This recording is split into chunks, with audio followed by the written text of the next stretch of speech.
Hello guys, tara magluto tayo ng ginisang ampalaya. Maggisa ng bawang, sibuyas at kamatis.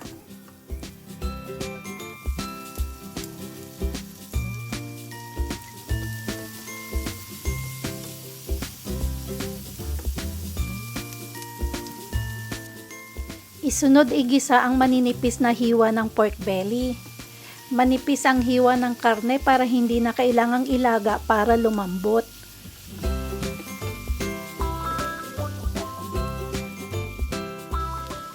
Lagyan na din ng pampalasa gaya ng ginisa flavor mix.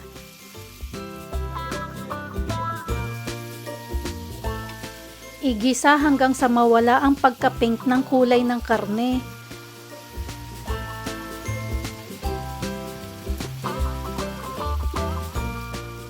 Sunod na din nating igisa ang ampalaya. Kung gusto nyo na hindi mapait ang ampalaya, bago nyo ito lutuin, pagkagayat ay ibabad sa malamig na tubig na may konting asin sa loob ng mga 10 minuto. Lagyan ulit ng pampalasa gaya ng patis at saka ng paminta. Kung ano lang ang gusto nyong pampalasa na meron kayo sa kusina gaya ng toyo, asin, or oyster sauce ay maaari nyong gamitin. Haluin at takpan at hinaan ng apoy at hayaang maluto sa loob ng 3 minuto.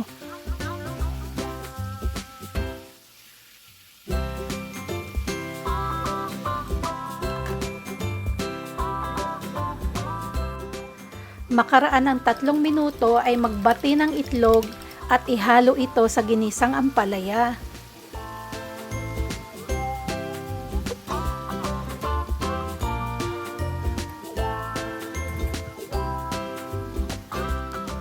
Takpang muli at hayaang maluto sa loob ng 2 minuto. And makaraan ang 2 minuto ay pwede nyo na pong patayin ang apoy and it's done cooking na.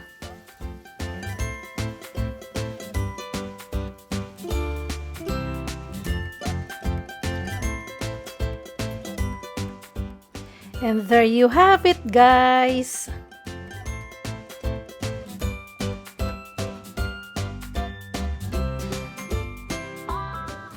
Tara, let's eat! Unang subo for you, and thanks for watching!